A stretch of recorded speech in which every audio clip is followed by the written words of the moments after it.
Hello everybody, hope you all are fine. Open your English translation book at page number 28. আমরা শিখছিলাম B ভার্বের ব্যবহার, অর্থাৎ am is are ব্যবহার করে আমরা বাক্য লিখতে শিখছিলাম।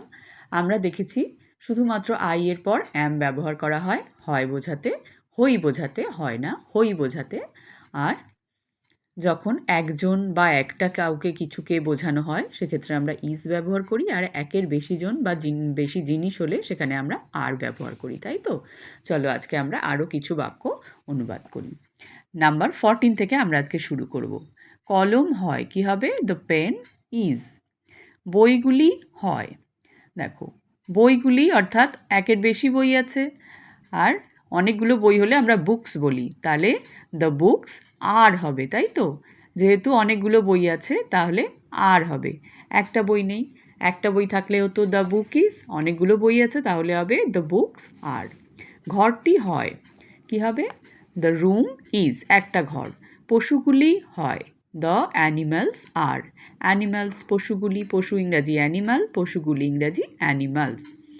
তাহলে যেহেতু অনেকগুলো পশু আর হচ্ছে। ছেলেটি হয়, দ্য বয় ইজ। মেয়েটি হয়, দ্য গার্ল ইজ। ছোট ভাইটি হয়, কি হবে তাহলে? The younger brother is. ছোট ভাই ইংরাজি ইয়ঙ্গার ব্রাদার। লোকটি হয়, দ্য ম্যান ইজ। বিছানাটি হয়, বিছানা হয় আছে, তোমরা বিছানাটি করে নিতে পারো। The bed is.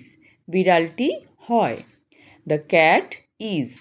ময়ূরটি হয়, দ্য পিকক ইজ। এগুলো দেখো একটি করে আছে বলে আমরা সব ক্ষেত্রে ইজ ব্যবহার করছি।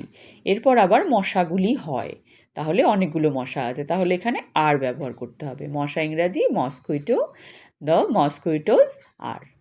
তাহলে এই পর্যন্ত তোমরা সুন্দর করে তোমাদের বইতে করে নেবে, পেন্সিল দিয়ে লিখে নেবে, আর নিজেরাও এরকমভাবে বাক্য ভাবতে চেষ্টা করবে। সবাই ভালো থাকবে, বাই।